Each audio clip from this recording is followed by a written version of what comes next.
Hello, everyone. My name is Ole Kagan. I'm the Community Engagement Coordinator for LA County Library, and I welcome you to Acing the Job Interview, a Work Ready program. And now I'd like to tell you about the Work Ready program. Work Ready is a program launched in 2021 to help folks who were affected by COVID at the time, and even today, get a job or improve your current work situation. And we're doing that in three ways. One, we're lending out laptops and Wi-Fi hotspots out of 20 library locations for 6-week periods. So if you need a laptop to apply for jobs, do any kind of training, and you don't have access to a computer, or if you don't have access to the internet, you can get that via work-ready laptops. The second way is what we're doing right now, live events and videos posted on YouTube about all sorts of work-related topics. We've covered at this point all of the basics, resumes, cover letters, interviews, and some of the not so basics, LinkedIn. We've covered different topics like how to get a job for folks 50 plus, and many more. Those are all available on our YouTube channel, and I'll post a link to that a little bit later. The third way is that we've purchased the latest and greatest books, audiobooks, ebooks, e-audiobooks, all the materials about the career-related topics. So if you're interested in learning a skill or how to structure your job search, we have material on all of that, and it's available for you either online, so you can get it sitting in your chair at home, or you can get it physically by putting a hold on library materials and having it sent to any of our 85 libraries. Of course, you can also go and browse the collection in the library. Now, Work Ready described, I would like to introduce our speaker for today. Just one moment. I think I accidentally removed something from my screen here. I want to make sure that I have it right.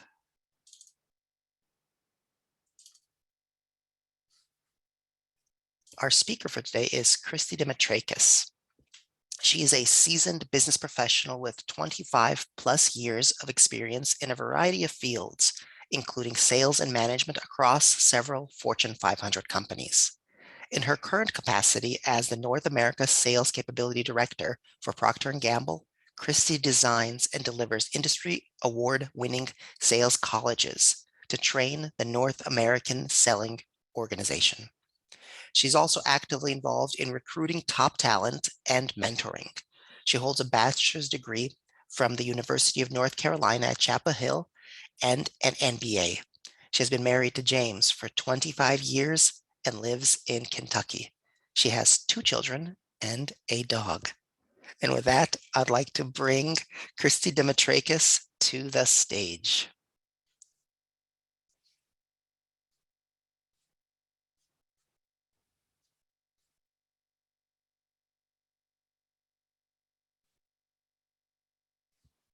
Hey, Christy, if you're there, you are muted. Hello, hello. There you are. There I am. I was getting it all ready behind the scenes before I flashed onto the screen. Hello, everybody. So glad to be here. I hope this is not the first time you're seeing me. I've been a part of this Work Ready program for, gosh, I think over a year now, Oleg. And I am so honored to have the opportunity to come back and talk to you today about acing the interview. Now, you've all heard the phrase, you never get a second chance to make a first impression. And whether you've been on the receiving end of that or you've been the one making the first impression, you know how true that is. It takes less than 5 seconds. I think the statistic is actually 3 to 5 seconds to form an opinion of someone really based on how they look. And then when you or they speak, it either confirms or it dispels that 5-second assessment. So first impressions matter. And when you communicate, and how you communicate matters, and especially during the interview process. I have had a lot of opportunities over the years to be interviewed, as well as interview hundreds of people, hundreds of potential employees. And there's nothing more gratifying, I would say, than running into somebody in the hallway who I haven't seen since the interview. And they walk up to me and say, Christy, do you remember interviewing me? I'm now on such and such a team. So I've had lots of opportunities to talk with people and interview people over the years. And I've done that in a number of companies. My career started with Ralston Purina Pet Food Company. I was there for about 5 years, finished my MBA while I was there. Then I went to work for Fort James Corporation. I was with them for a short period of time. Fort James is the maker of Brawny paper towels, quilted northern bathroom tissues. They've since been purchased by Georgia Pacific.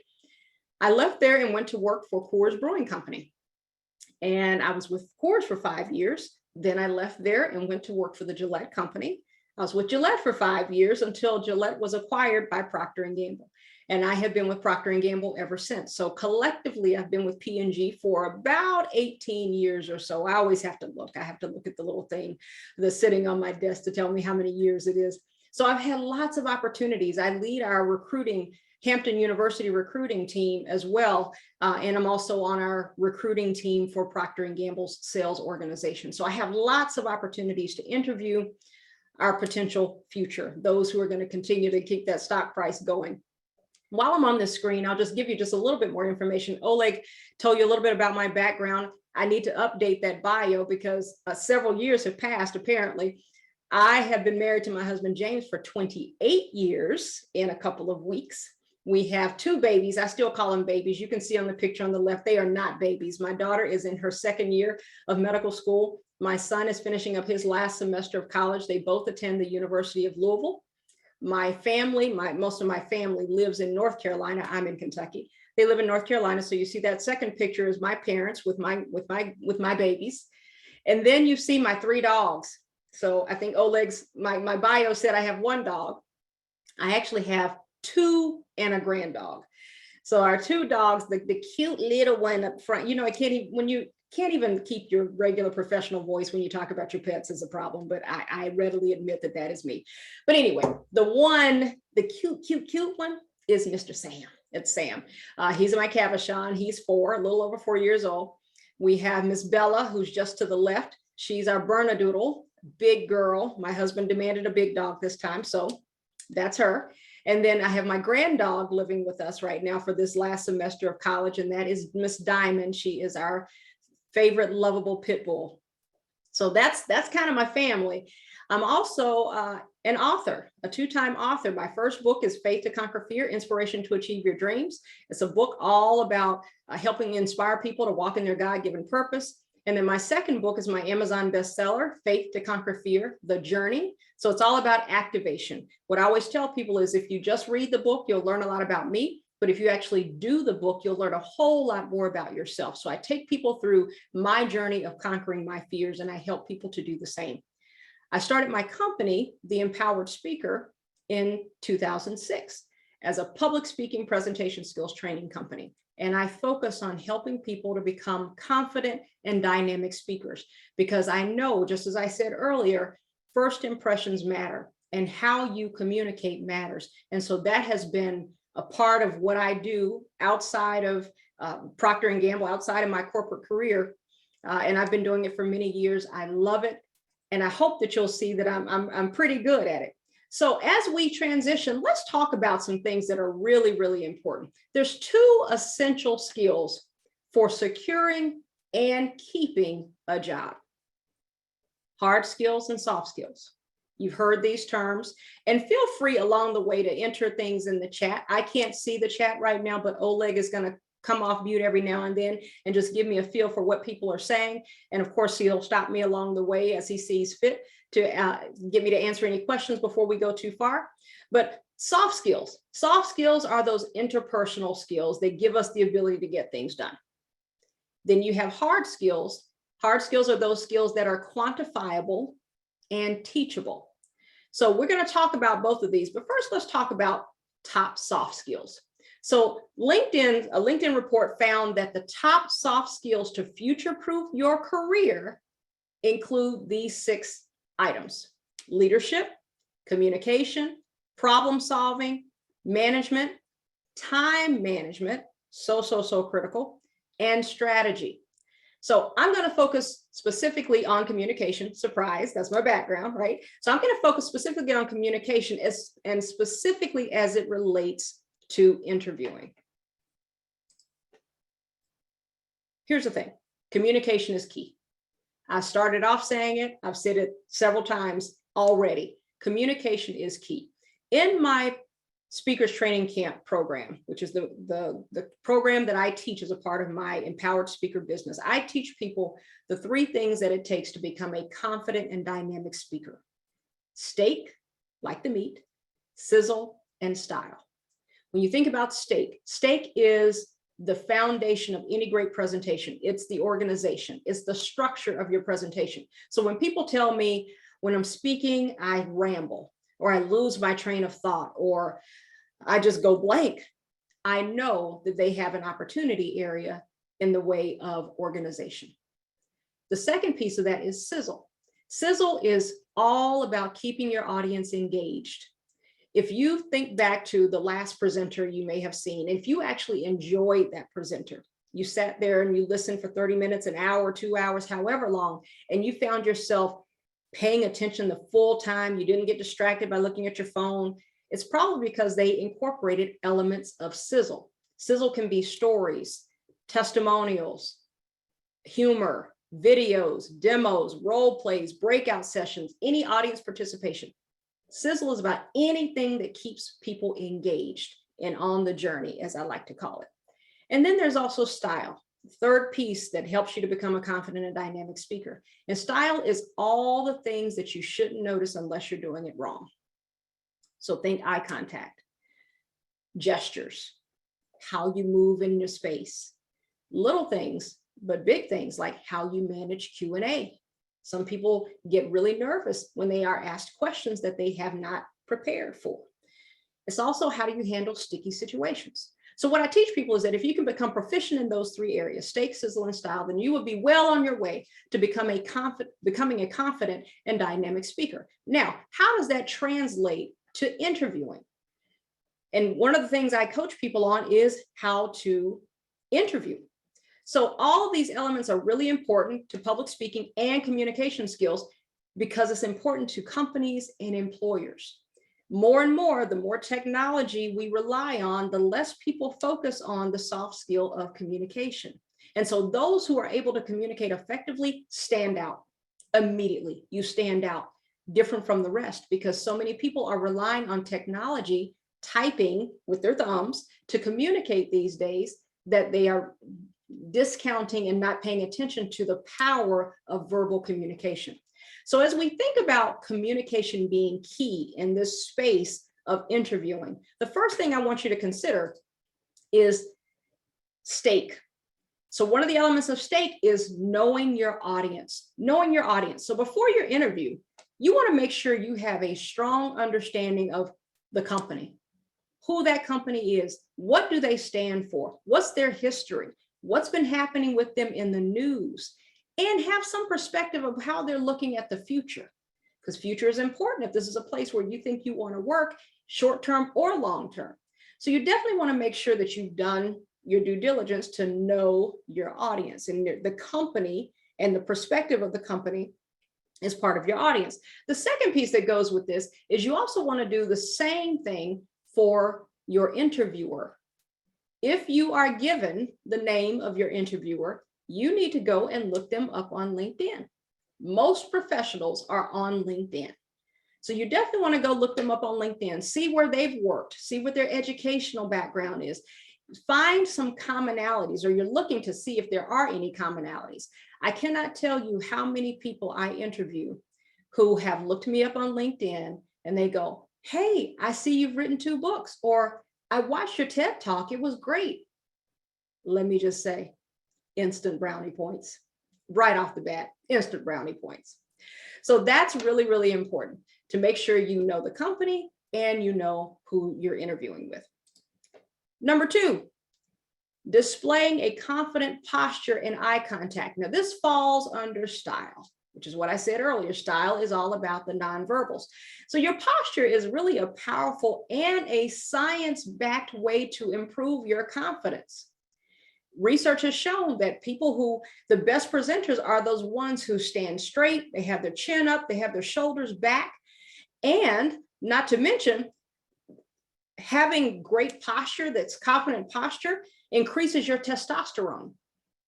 I know, even if we're women, the testosterone is what gives you that feeling of power and confidence. And it lessens the amount of cortisol, which is your stress hormone.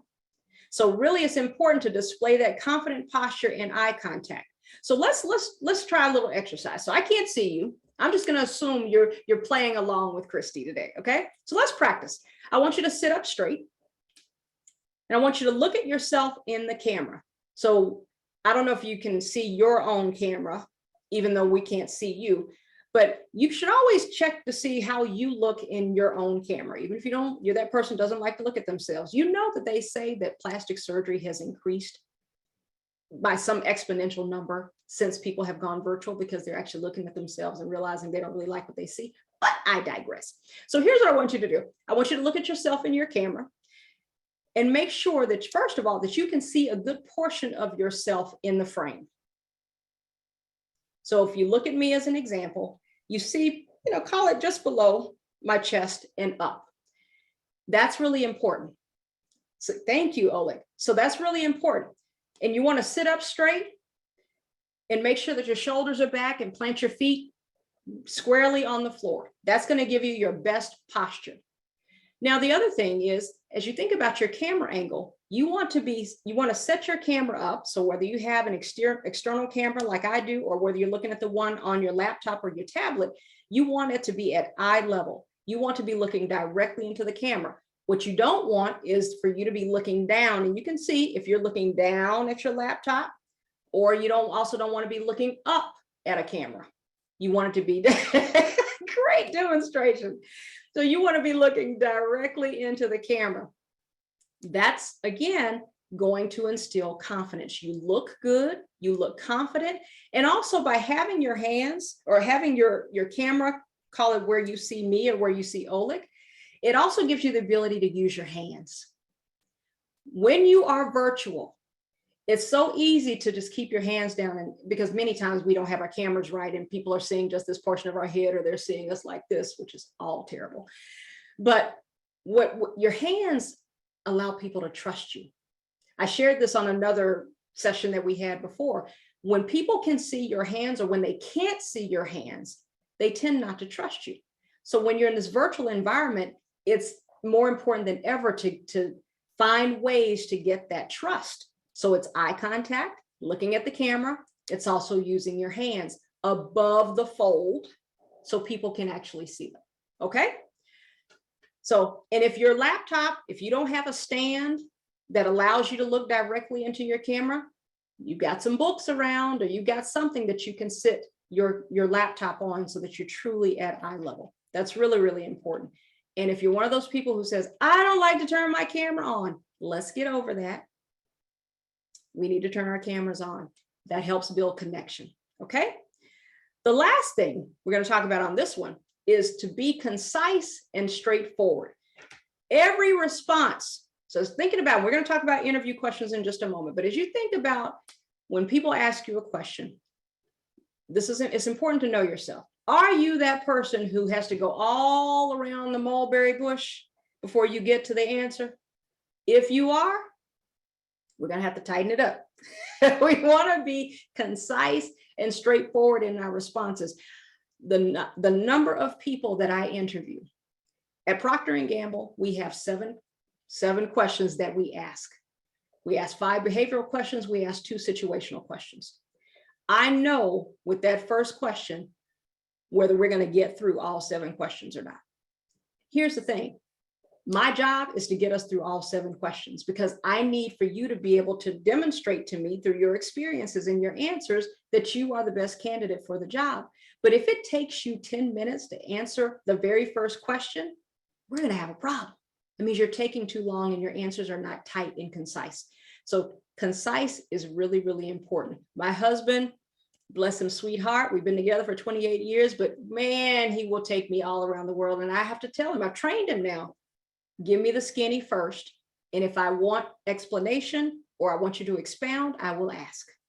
So think about it that way as well. You want to make sure you're focused on the right response and give them just enough context, but don't go around the mulberry bush. Hey, Christy. Yes. Sorry to interrupt. I have a quick question here that's relevant to point number 2. Okay. How does that relate to a phone interview? How do you use gestures in a phone interview, or should you? No, in a phone interview, you're just like you're talking to somebody on the phone. No, because they can't see you. But here's the thing. There's also studies that show that you are more engaged, you come off more confident if you are standing up when you are on a phone. So they say this a lot for salespeople. As you're making sales calls, have those conversations while you're standing up versus sitting at your desk. Now, obviously, if you have notes and things, which people would on a phone interview, because that's smart, you can't be seen. So it's good to have your notes there. But it's just having a regular conversation. But I would say still set your external environment in a way that there's no distractions. You still want to dress the part. So I would not do an interview in sweats. And I know that's easy to say now because I have sweats on at the bottom. I look great up here, but I have sweats on at the bottom. But that's how we do it now. But I would tell you, in order to get your mindset in the right, get your mind in the right frame of mind to be polished, professional, ready, listening, make sure that you're pretend as if they could see you. That's probably the best way I would say it. Pretend as if they could see you, because if you nail that phone interview, your next interview is likely going to be in person. So you want to be practicing that anyway. Does that answer the question, Oleg? It does. Thank you, Christy. Excellent. All right. So I said be concise and straightforward, but also remember to add a little storytelling in there. Now, when I say storytelling, that does not necessarily mean that all of a sudden your answer just became 10 minutes. But because if you think about it, the format of how you are recommended to answer interview questions is a story. It's in the format of a story. So we're going to talk about that. But let's get to acing the interview. There's what I believe are 4 steps to acing the interview. This is not rocket science. You've probably heard all these before, but we're just going to reiterate these today. Assess, step 1. Step 2 is prepare. Step 3 is practice. Step 4 is sealing the deal. So let's talk about each one of those. Assess. This is what I call a self-check or being self-aware.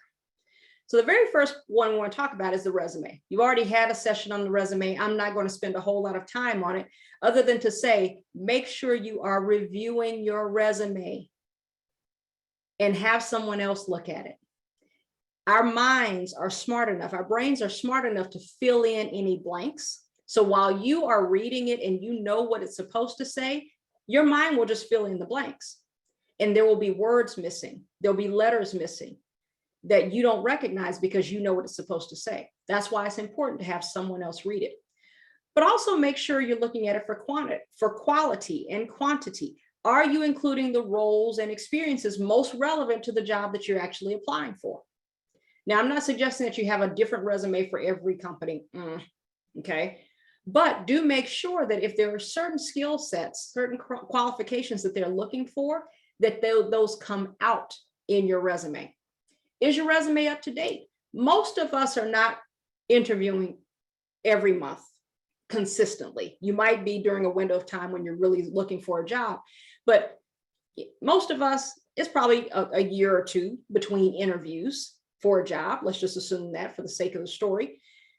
And in that case, you want to make sure that when you go back to send your resume out to somebody, that it's up to date, because you've probably been doing work or you've had some accomplishment or some successes or some results that have happened in the last 1.5 years, 5 years, however long it's been. And you want to make sure that your resume is up to date. Make sure that there's no typos or grammatical errors. I know you've seen all these, you've heard all of these, but it's so, so, so important, because the minute we see a typo or grammatical error, that screams lack of attention to detail. There's too many tools to keep you from having typos and grammatical errors for that to show up on a resume. So that's a critical one. And if you are that person that this is just not your thing, writing a resume just is not your thing, hire somebody. It is worth the investment to hire somebody. Because if you're not getting callbacks, if you're putting your resume out there and you're not getting any responses, or all you're getting is rejections, a number of things are possibly happening. Either you're trying to apply for roles that you truly have no business applying for, or there's something in the resume that's just not resonating. It's not coming to the surface of what you have to offer. Okay, so that's resume. Now let's talk about experience. You want to get clear, which should be happening as a part of your resume development process. You want to get clear on your background and the experiences that really enhance your skill set. So being clear on that background is more than what's on your resume. What are the stories and examples behind the deliverables on your resume or your job application? We always tell people, when you write your resume, bullet points, start with an action word, make sure that it shows results. Same rules still apply. But when you actually get into the interview itself, you really want to be able to highlight those experiences. You may not say team building as a bullet point item on your actual resume, but depending on the job, you will want to highlight that you're good at leading a team or being a team player, or that you're a collaborator. So get clear on the type of work you want to do and if that role meets those requirements, and ensure that you have the skills required for the role. I mentioned hard skills earlier. Hard skills are the first things recruiters and hiring managers look for on resumes. It's the first thing they look for. They're not looking for leadership. They're not looking for communication. They are looking for those hard skills. And it's essential to match your skills with those on the job description. These hard skills that are listed here are, again, from LinkedIn. These are the top skills that showed up on LinkedIn profiles in 2022. So customer service, sales, accounting, business development, marketing, digital marketing. Those are probably not surprising in the world we live in right now. But here's an interesting data point. Statistics show, and I was going to call this a fun fact, but it's really not a fun fact. It's not a good fact at all, but it's a data point. Statistics show that women are less likely to apply for a job if they don't believe they have every qualification, every skill that is asked for in that role. That means if you look at a job description and it says qualifications and they list 7 things, if a woman in general thinks that they have 6 of those 7 skills, they won't apply. We don't feel qualified. Our men, who we love, on the other hand, may only have 1 of those skill sets, and they'll be like, yes, I'm the man for the job. So I say all that to say, apply anyway. Apply anyway. You never know, because in some cases, the job qualifications that they're asking for are what they would love to have. They don't have it yet. They would love to have it. So don't assume that that's necessarily a hard and fast rule and that you are not qualified. Okay. Step 2. Oh, and there's more. I'm sorry. There's up to 13 of these. So these are hard skills to future-proof your career. You'll notice that sales is on here several times. Number 2, sales management at number 7, sales and marketing at number 10. I have been in sales my entire career. If I didn't mention that before, I've been in sales my entire career. Everybody sells, whether you believe it or not. Everybody sells. And whether you've had that experience with that used car salesman or whoever, everybody sells. And it's important to have that as a skill set and not be afraid to persuade, to influence. That's all selling is persuasion and influence. All right, step 2, prepare. Research. Again, not rocket science. Do the research on the company that you're applying to work for. What's happening in the news lately? It's important to know if there's a scandal. It's important to know what they're doing around sustainability, around culture and E&I, all those things. Look at their annual reports, their company website. Be familiar with their products and their services. I know sometimes when we're looking for jobs, we're just throwing the resumes out there so fast. And then fortunately or unfortunately, you start getting lots of calls. And so it's hard to keep up with who's who. But it is critical that you truly understand and are familiar with the products and services for that particular company. And it's always a nice touch to mention something about the company during your actual interview to show that you did a little bit of research. And as I said earlier, do research on your interviewers. Common ground, common interests, really important. The second part of prepare is prepare. And this is preparing for your interview questions. Now, there's two types of interview questions. There are behavioral questions, which is tell me about a time when, and there's situational questions. What would you do in this scenario? Not based on what you have done, but what would you do in this scenario? And what I've always done, and I think is really, really important, and I did this in college many, many years ago, but I'm telling you, it still works. It is to write out or type out your answers to behavioral questions and situational questions. There's enough on the internet with examples of those types of questions that you can start to write out what your responses would be and practice those responses. That's how they become very familiar to you, so that you find that you're not getting stumped in the interview because they asked you a question that you weren't prepared for. And always prepare a few questions to ask at the end. Something about the company that you can't find during your research. So if it's something that's readily available, please don't ask, like, what are your brands? I know that's a very simple and elementary example, but please don't do that. But ask things that are not necessarily Googleable, new word for the day. What about their culture? Ask some questions about their culture, ask questions about their equality and inclusion efforts, how those things are working, what makes you stay at the company. Those are things you can't find out on the internet. Step 3, practice, practice, practice, practice. Everything sounds good in our head until we say it out loud. And this is why I say practice with someone. A service I offer in my company is mock interview practice sessions. And so, because it's really important for people to be able to practice their delivery, to make sure that their answers are truly fine-tuned and they're answering the question. Communication, we didn't mention listening, but listening is critical because sometimes we're so ready to respond that we didn't take the time to truly listen to the question that's being asked. You want to make sure you're answering the question that is asked. So interviewing is a skill and it takes great practice. And as you think about the interview format, there are several versions. At Procter & Gamble, we teach the CAR format, which is context, action, results. There's the BAR format, which is background, action, results. There's also the STAR format, which stands for situation, tasks, action, results. You see, they're all in essence the same. So that's the format that almost every interview is going to ask you to use. When we are interviewing people, I literally tell people, I want you to give me your answers in the CAR format. And I'll reiterate exactly what it is again. And I'll say, and if you forget, we'll gently direct you back to follow that format, because that is the best way for us to get the answers that we are looking for. Other companies, same thing. So let's look at some typical interview questions. So behavioral interview questions.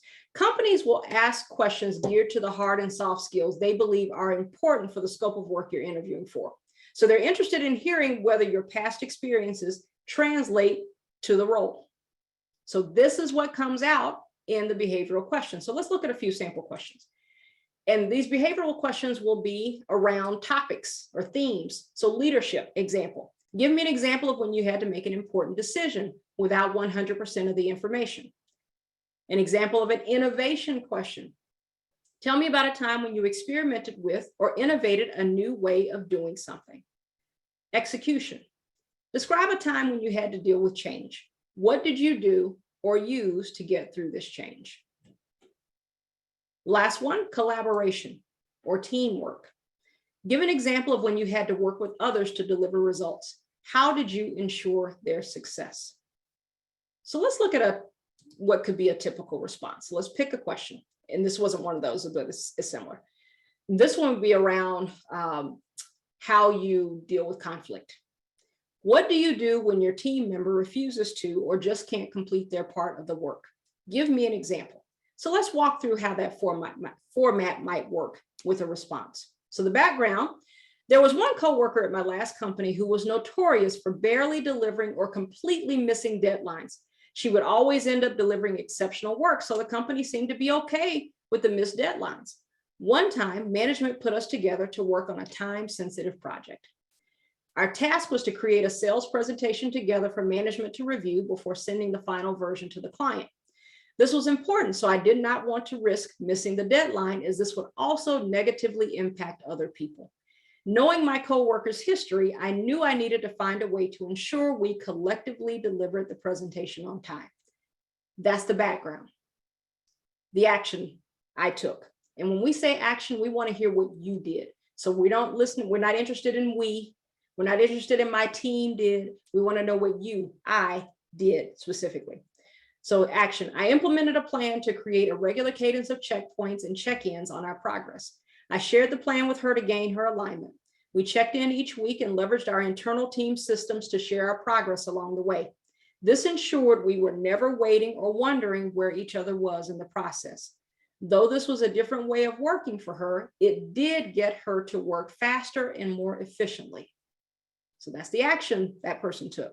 And the results, at the end, the constant check-ins and pushing delivered the results. We submitted the final version of the presentation 2 days before the deadline.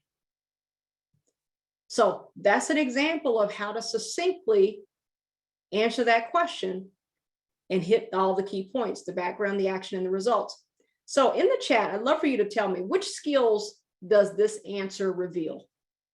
Which type of skills does this answer reveal? And Oleg, you can tell me what people are putting in the chat. I see a problem solving, time management, communication, leadership, another time management, leadership. Excellent. So you can More see how leadership. that comes to life. Yes, Recognition of the deadline effect and its usefulness. Well, let's go to project management skills. So you see the value of having the good answer, because all of those things came out. The question was, how did you deal with somebody, that didn't get their work done?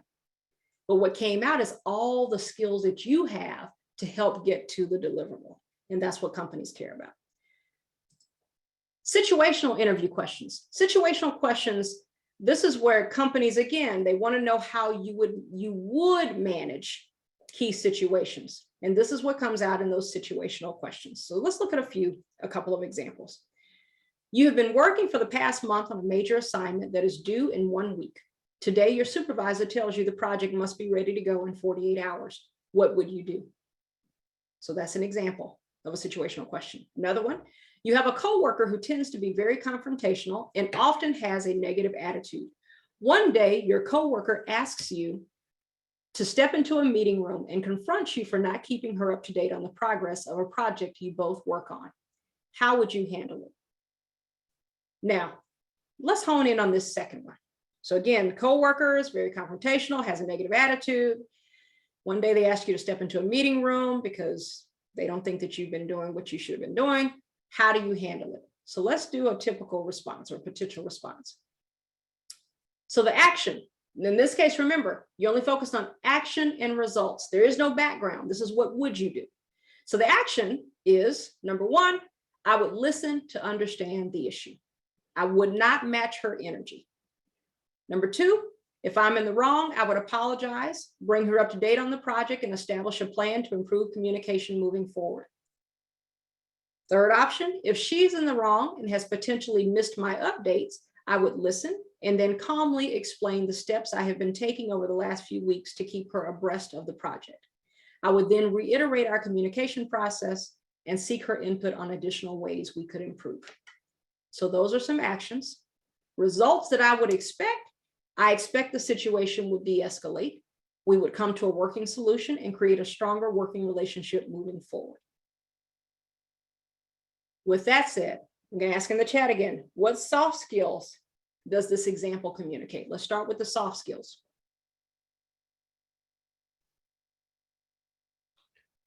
Listening, looks like conflict resolution, Mhm. resetting expectations, listening or empathy, active listening, problem solving, emotional intelligence, leadership, de-escalation. I see conflict resolution, Mhm. communication, Now, compassion. what about hard skills? What hard skills does this example communicate? Looks like getting a few of the same: project and time management, Mhm. dealing with ambiguity. I think that's probably more of a soft skill. Soft skill. Yeah, Mhm. it's a good, Yeah, it's important one. it Customer is important. service, Yes.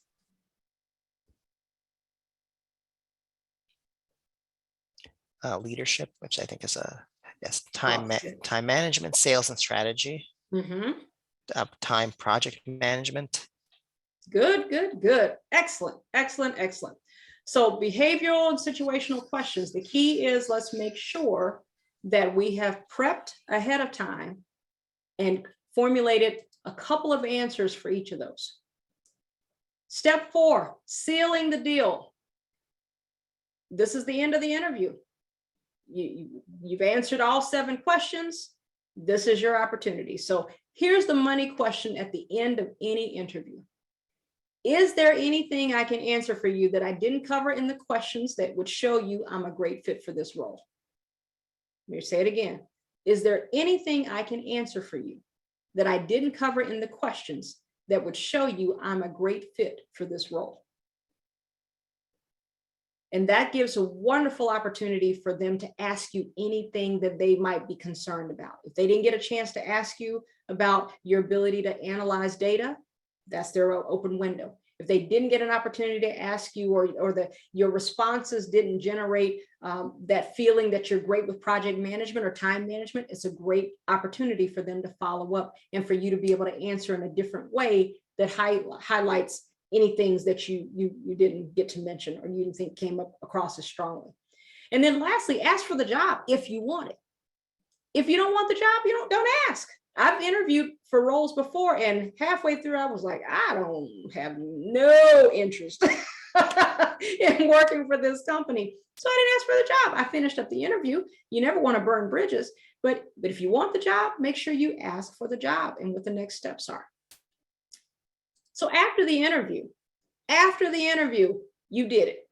You assessed, you prepared, you practiced, and you've been offered the job. Now what? It depends. And this is where the negotiation begins.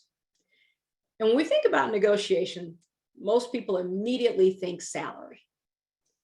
But there are a number of areas you can consider negotiating. You can negotiate the amount of vacation you get.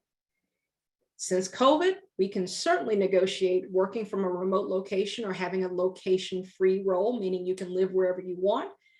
You can negotiate flex time. What's your work schedule? Do you work 4-day weeks, 5-day weeks? Do you work 3 days and 2 days? Do you share, do you have a shared role?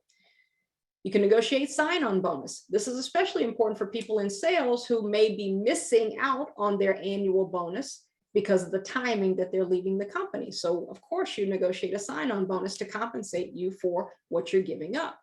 Education reimbursement. If you have an interest in going back to school, you want to ask for that. Flexible work hours, your start date. Negotiate on when you actually start. Just because you lost your job yesterday or you stopped working yesterday doesn't necessarily mean, money aside, doesn't necessarily mean that you have to start the very next day. Negotiate your start date. Negotiate for a better title.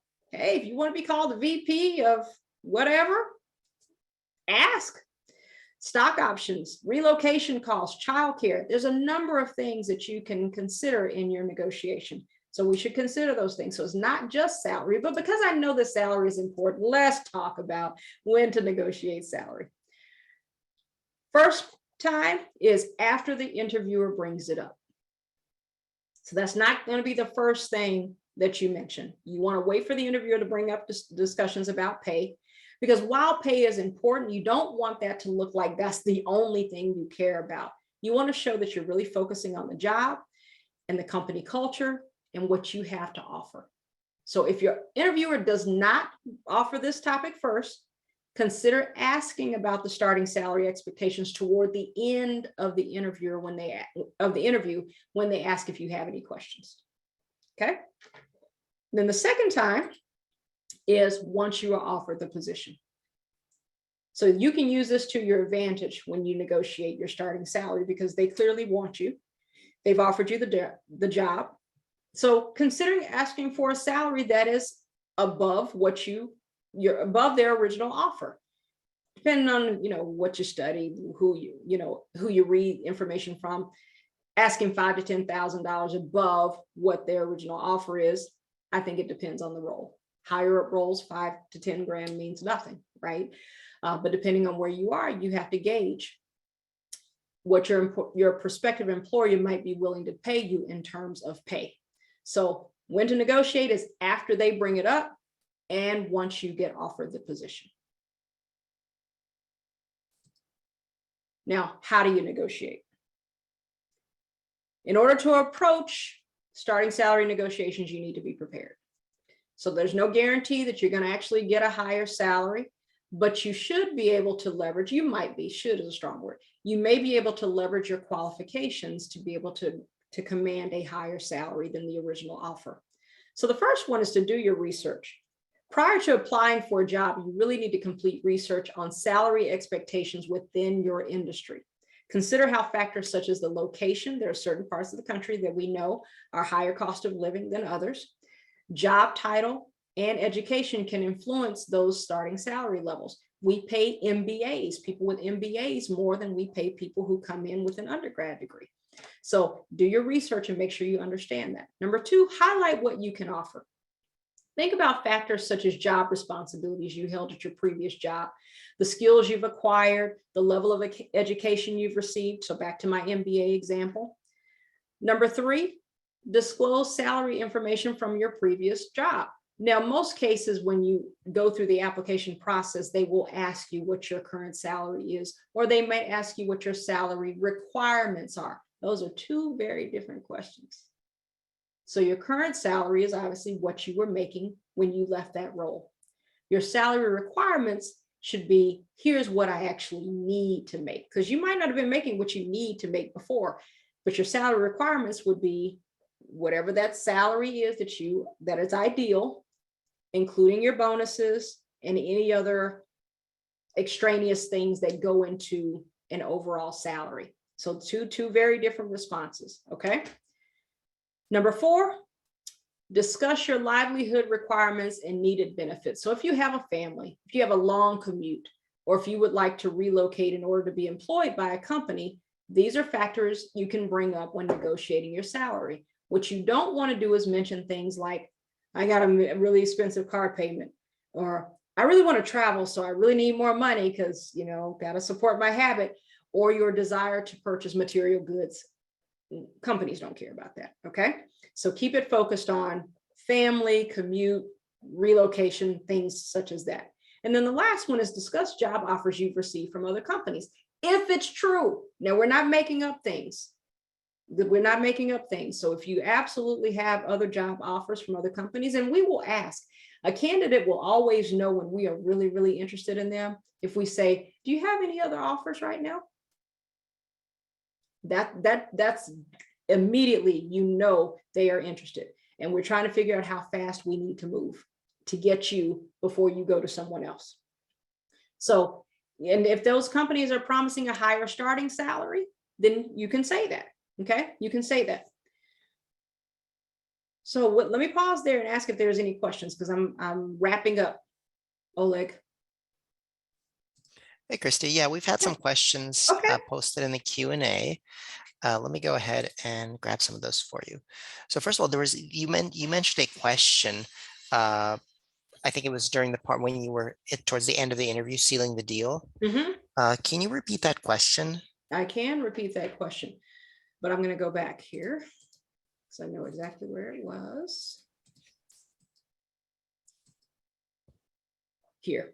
Is there anything I can answer for you that I didn't cover in the questions that would show you I'm a great fit for this role? All right, perfect. Yeah, I'm going to start putting that on a slide because that always gets a Yeah, follow-up. that's a good question. I'm gonna let me write that out here. So Yeah, can you yeah, so can you repeat I that sure slowly? can. Is there anything I can answer for you that I didn't cover in the questions that would show you I'm a great fit for this role? That would show you I'm a great fit For this role. for this role. I'm gonna put that in the follow-up email because people, Awesome. I think that's a great question. Mhm. All right. So then the next question is, how do you market your skills when it's something you studied in school but haven't had a job in quite yet?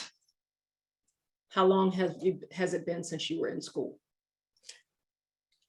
That's not, Done with that wasn't part of the answer, but no, but that's yeah. a question back is how long has it been? Because if it's been 20 years and it was anything digital, social media wasn't a thing but so many things change so quickly that it may not be relevant. So to say I went to school for this videography, I met a lady the other day who has a degree from college in videography, but she never has worked in it. So I've learned that she has that skill. She can edit videos, whatever. And she said, I can do it. She said, but I don't have the latest technology. I haven't learned the latest. I'm still doing it probably really old school in the way I learned it. So you just got to be mindful of, is it still relevant? Is it recent enough that it's still relevant? If you've just been out of school for a year, yes, you should absolutely focus on that. But if it's been 10 years, depending on what it is probably not relevant anymore. So so when you put it on your resume, you just put, I have skills in this. Maybe even though you don't have experience, you could still list it as, in Yeah. maybe a hybrid resume style. Mm-hmm. Yep. All right, cool. So the next question is, it seems presumptuous to immediately ask for the job after the interview. Wouldn't that create awkwardness and cause the interviewer to think negatively of you? Oh, no. Oh, no. If you don't ask for the job, I'm wondering why you're here. You're interviewing because ideally, because you want a job. So this is where the persuasion and influence, this is that feeling of why would I push myself out there? Why would I put myself out there? Your whole interview has been so that you can demonstrate to them how qualified you are for this role. And if you've done your job, you've answered the questions clearly, you've done your research ahead of time, you've been succinct, but you engaged and laugh along the way, all those things, you brought your true self. At the end, it's going to make sense that you asked for the job. And you really can ask for the job by using that question that I gave you.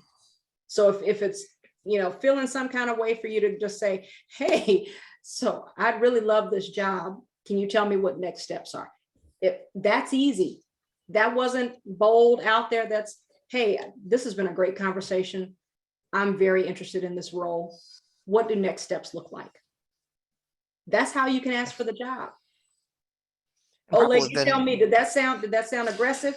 Was it aggressive? no, I don't think so. But also, it's just like you said, people are, when you're there to interview for a job, they know you want the job. Otherwise you wouldn't be there. You wouldn't be there. And then they're probably not going to make the decision right in that room with you. Correct. I mean, somebody might. I mean, there might be that, the boss who's Mhm, doing the interviews, and he's like, mhm. okay, I like you. Good. Yes. Send everybody else home. We're done. I Yeah. found the one. Yeah. But yeah, usually you ask for it. That's just a normal part of the interview process. They know you want it. So, reiterate that. Absolutely. So next question is also, it's about towards the end. Can you send a thank you letter to your interviewer? How long should a thank you letter be? Yeah, I would say don't think letter. Letter lends itself to really long. We're not going to read things that are really long. So should you communicate as a follow-up? Absolutely. Get their email address. And most companies now will tell you who you're interviewing with, and they will even give you their email address. I wouldn't communicate with them ahead of time. So even if you get the email address, I would not communicate ahead of time. But after it, for sure, I would send just a quick email and in the subject line, thank you. Simple. Thank you so much for your time. I learned blah, blah, blah, blah, blah. 3 sentences max. I look forward to hearing from you. Done. Sounds good. And then we've had a question. This question came up in the chat, and a few people brought it up. When talking to recruiters, should one bring up salary? Oh, for sure. With recruiters, absolutely. Absolutely. Because recruiters they are the middleman. So it's really, really important. And remember, recruiters get a cut based on what salary that company offers you. So the company is paying them to find you. So it is in their best interest to get you a higher salary. Now, they're not negotiating it on your behalf necessarily, but they are taking in, here is this person's requirements at a minimum, and then they can negotiate further. But no, for sure, with recruiters, absolutely. Absolutely. I think it's very important what you just brought up at a minimum, because otherwise they're wasting your time, you're wasting their time. If they know the range that they might be offered, and Yes. you don't tell them, and later you find out, oh, why have I gone through all these interviews? This company can't offer what I'm interested in. If you tell the recruiter, I won't work for any less than X, Y, and Z, then at least they know that they can at that point tell you, well, listen, maybe this is not that, maybe we'll talk next time. Yeah. Yeah. And most recruiters and when recruiters call me, they will start off by saying, this is the role, this is the title, this is the salary that they're starting at. And I can immediately go, yeah, call someone else or might be interested. All right. Can you provide an example of what you mean by company culture? Company culture. So for example, at Procter & Gamble, we are a very big company. So for those of you who may not be familiar with Procter & Gamble as the company, think Tide, Pantene, Pampers, Bounty, Gain, Olay. Those are all the brands that make up Procter & Gamble. So when we think about a company that's that big, people are very interested in what the culture of a company is. How do you all operate? How do people feel? How do you operate on a day-to-day basis? Like, how am I going to feel being a part of your team? So when I say culture, think about your church, think about the PTA or any organization that you are a part of. Every organization has a culture, a feel. And so when people ask those types of questions, they really want to know, what's the smell of the place? Are people friendly? Are they team players? Do they help each other out? Do people enjoy coming to work? That's what they want to know. What's the smell of the place? I like the smell of the place. Mm-hmm. All right, let's see.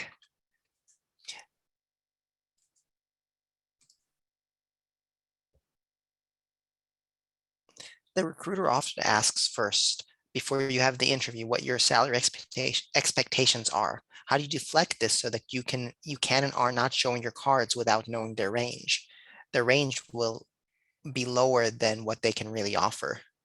Actually, I think that we kind of covered that a second ago, but I think that the recruiter may not be playing these kind of games. I think that would be the next stage. That's the Yeah. next stage. Yeah. Yeah. The recruiter want to be very transparent. Yeah, they have the motive to tell you Yes, as it really is. Mm-hmm. How do you mention you were laid off in an interview?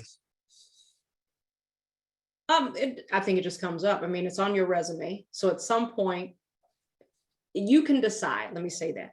You can decide how it comes up. It should be on your resume anyway as a start and stop. Every role has a start and stop.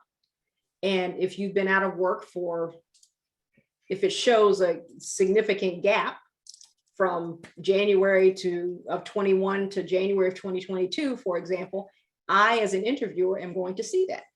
And I'm going to ask, I see that there's a gap on your resume. Can you tell me about that? So I'm not going to assume in my response. I'm just going to give you the opportunity to tell me. I think one rule of thumb, probably when talking about something like being laid off, which is often a negative experience for people, is just not to come off as bitter about it. Exactly. Well said. Well said. Because it happens, right? I mean, it happens. Yeah, it happens a lot. I mean, it happens to almost everybody at some point in their career. Mm-hmm. If a candidate flubs a question prior to the interview wrapping up, should the candidate bring it up and try to readdress the question, as this is perhaps the final opportunity to do so, or save it for the thank you email, or just skip it altogether like it never happened? It depends on what the flub is. A good interviewer is gonna probe more. So if it's a flub because you weren't clear enough in your response, a good interviewer is going to keep probing until they get the right answer. If you just had no answer at all, unfortunately, a lot of times we will just sit there and wait, which just makes everybody uncomfortable, but we need you to answer the question because we have one question per thing, one for leadership, one for this. So we can't let you skip it. Now we might come back to it. The nice people, like we might come back to it, but it depends on what the flub is.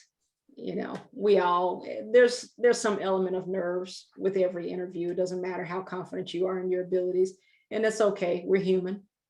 And if it's one of those experiences where it turns out to be a really, really negative thing that you flubbed it, that might not be the place for you.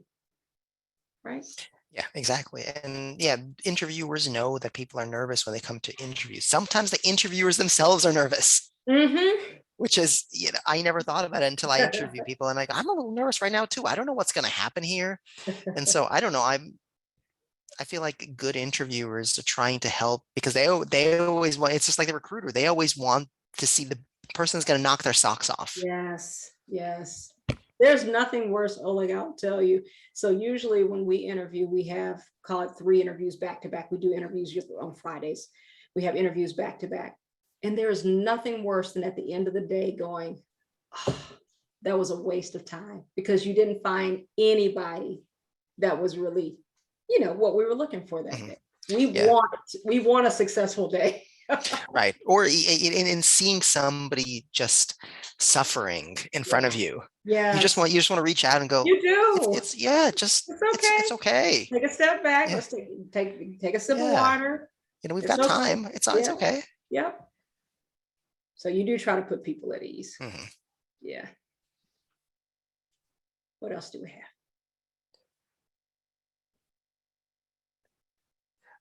Is there a good way to say you don't have any other offers without sounding undesirable? No, I think you just say you don't have any offers at the moment. Yeah. And a lot of people will come into the interview saying, hey, I'm not looking. Because a lot of people interview when they're not looking for a job. It's really the best time to interview is when you're not looking because there's no pressure. So then you can take it or leave it. Like they have to sell you on the job. They got to sell me. I'm happy. I'm good. Which is why recruiters are so great as well, because they're selling you before you even get there. They've hyped you up based on all the conversations you will have had.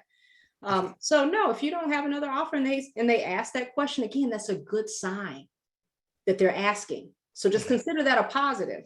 Because if they're not interested in hiring you, they're not even going to be worried about it. They'll be like, well, we'll get to them when we get to them. Yep. But if they're really interested and they want to snap you up quickly, they're going to ask if you have other offers, and it's okay to say no. It's not going to make them move any slower. Yep. There's an interesting comment here. Kathleen in the chat posted, I read some interesting research that minor flubs can actually improve your chances of being selected depending on how you handle it, because it makes you human and the interviewer can relate. Why not? That seems fine. I mean, people stutter, people stammer. It's not that big of a deal. We are human. And we should always remember that whichever side we're on, because at some point we'll probably be on the other side. Yep. If I don't have an answer to a behavioral question, is it okay to turn it into a situational question so that you can paint the picture of no? Nope. We want to know what you have done, which is why I go back to that first one of those 2 steps. I don't remember which one of those 2 steps where you write out your responses. Literally go on Google and just type in behavioral questions.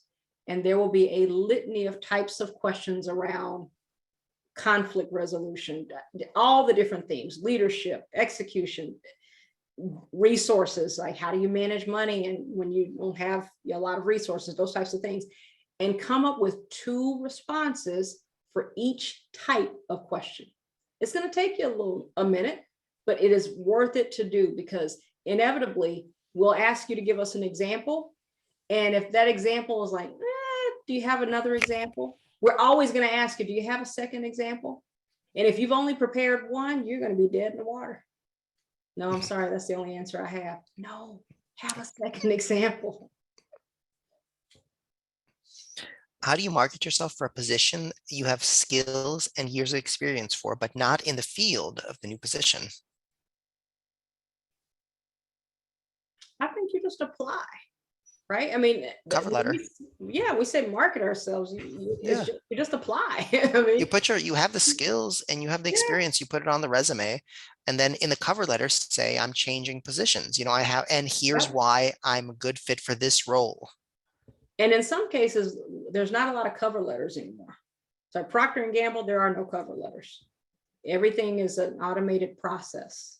We don't even see you until you get through, all these checkpoints. So I would just say, just make sure your resume is really, really, really, really good. And Actually, get you those skills mentioned come through.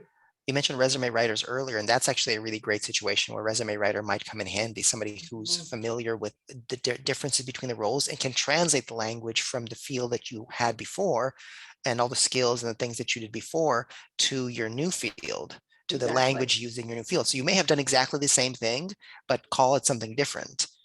We had a work ready program actually on the translating the military skill set. That's actually what it was called, translating the military skill set, because folks in the military do a whole bunch of things that people do in the workforce. I mean, it is a job. But when folks get out, vets often have trouble translating what that is, what those things they did based on their classification. But actually, there's so much that can be translated into a variety of fields. So I think it's the same when switching to other careers. Yep, agree. On the topic of being out of school for a while, how do you mention that you have experience from college, but don't necessarily remember it all, or might need additional training to do well at the job? Again, I think that's one of those things that probably comes up in the interview. It depends on what the skill sets that are required for the role. And this is where even though I said apply, if you truly think there's no way, or even when I learned this in school, I hated it, just don't apply. just don't apply for that role. And you got to be mindful of whether that company is willing to take the time to develop you. Because depending on the role, they might want somebody who can come in, hit the ground running. But if it's more of an apprenticeship type role, hypothetically, they may be willing to offer you all types of training. And those are questions that you can ask is, what's your training program? Smart people ask, what's your training and development program? How do you continually, upskill your organization? What do you offer as a company? And if they don't have an internal learning and development program or a capability organization like we have at Procter & Gamble as an example, then do they give you some type of stipend every year to go and get professional development? Because if that's the case, no harm, no foul. I'm a quick learner. I can get myself up to speed quickly just with the proper training. So this is where you want to focus on being a quick learner. I don't like the phrasing of this question. It's not a good sales pitch. How do you mention that you have experience from college, but don't necessarily remember it? You might not mention it that way. Yeah, I mean, that's,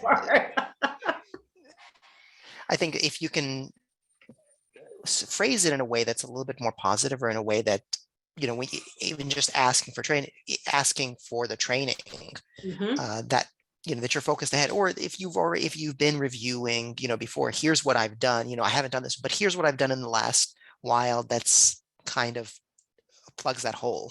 Yep. And you could also consider saying something to the effect of, this is a skill I absolutely learned in college. I will tell you, it's been a while since I focused on it specifically, but it was the type of work that I love. I tried to do a little bit of it in my last role, or I had the opportunity to do a little bit in my last role, but I'm always open to learning more and getting back into that space. Ish. right? Yeah, that sounds a lot better. I just don't Yeah. remember. How do I get past the required dates worked required on a resume? I have been in the workforce for over 40 years. This is a turnoff, obviously. What? Wait a minute. So read that one more time. No, I'm how do I get past the required dates worked required on a resume? I've been in the workforce for over 40 years. This is a turnoff, obviously. I don't like the last part of that Mhm, question. mhm. I don't see why it's automatically a turnoff. Somebody No. has a lot of experience, is really good at the job, is, Mhm. I Well, feel like, what you can't do is lie about it, right? I mean, and that's yeah. age discrimination if they tell you that. Now, we can't determine who they accept in or not, right? And we can only guess as to why they do these things or they don't do these things. And that's not just for age, that's for race, that's for anything. Mhm. Um, but I would make sure, again, this might be one of those cases where that resume writer comes in handy and they can really bring your skills to the forefront, because 40 years of experience is nothing to slough at. Yeah. It does depend on the type of job, though. So, for example, and this is, I'm being so general right now, so please just take this as a general statement. The thought process is, and I'm not in the age group either, okay, but the thought process is that younger people are going to be better at social media marketing. They're going to be much better at technology. That's the mindset. That is the mindset. Okay, that's the mindset, whether Yeah. it's facts or not. And we know there's Yeah. exceptions to every rule. Mhm. But so it depends. If you were going for a social media role, for example, and they saw 40 years of experience, depending on what's on your resume, they might go, yeah, there's no way, right? There's, because of the mindset. Doesn't make it right. I'm just saying this is the way of the world right now. So I would recommend that you get a really good resume writer, really focus on those core skills, those intangibles and tangibles that your, people right out of college can't possibly touch, and let your resume speak for itself. And then when you get in there, blow them away. And that's the thing when you get in there. So if you can try to hide experience, your decades of experience somehow, but when you actually get in there or you're doing a phone interview, it's not like you're going to be able to hide who you are. Exactly. You're And not you going to don't be want to hide who you are. That's a exactly. terrible way to start. That's a terrible way to start. Got time for one more? Yeah, I think one more. Let me see, because we've got a bunch of questions, but unfortunately we just don't have time to answer all of them. There's no way. I Otherwise, love that there's lots you'd of be here. questions though. We would have to be here for probably the next 45 minutes or an hour, unfortunately. Yep, tell me what's next. All right, let's see. How accurate are Glassdoor and LinkedIn estimated salaries where the salary is not listed on the job description? I don't know the answer to that question. I do not know the answer to that. I think there's if they corroborate with what's on the occupational career handbook, or the occupational outlook handbook, which is created by the Department of Labor, Mhm. then the ranges are probably similar. There's also websites like Indeed or ZipRecruiter, the job sites. They will often have descriptions of jobs and what you need to know for them, and the roadmaps for those jobs and salaries. The thing is about depending on the salary, what's on Glassdoor or this other website, uh, ranges for salaries are widely different depending on geographic location. So a Yes. salary range in Los Angeles is way different than the salary range in a Mhm. small Yeah. town in Ohio. Mhm. Uh, that's true for libraries. That's true for for a lot of other professions as well. So keeping that in mind, that might be one of the things that creates that kind of either really wide range or kind of skews what is an average salary on one website and might not be accurate for another one. Mhm. Agree. Uh,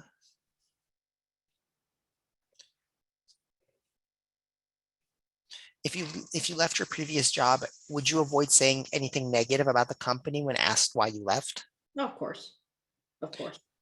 And then I would say, as a follow-up question, uh, to make sort of more actionable, Mhm. how would if you did have a negative experience leaving a company, or you know, if it wasn't the best parting, how would you describe that in an interview? I think it depends on the bearing on your next assignment.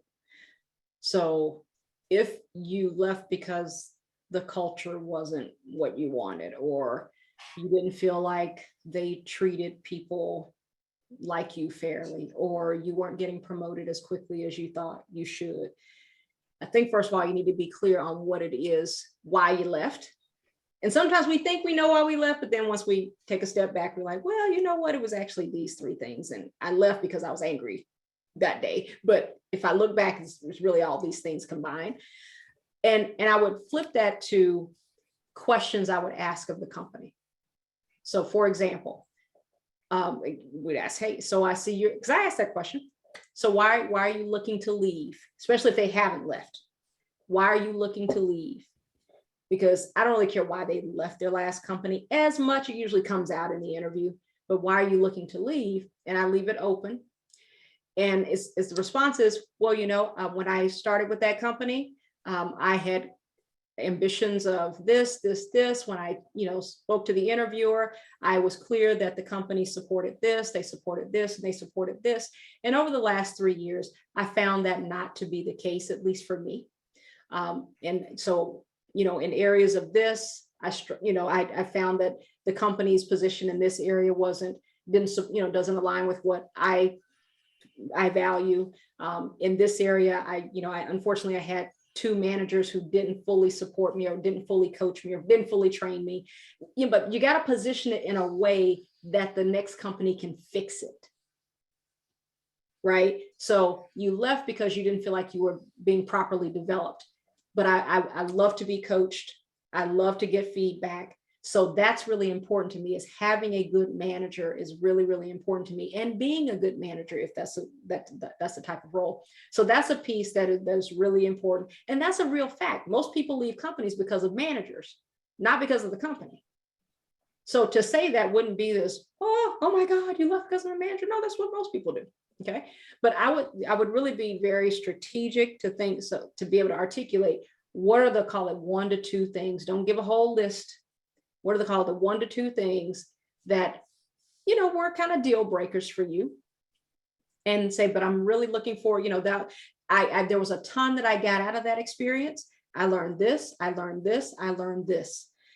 These were the 2 things that just became, less bearable over time, was this and this. And I wouldn't really spend a whole lot of time elaborating on those things unless they asked for more.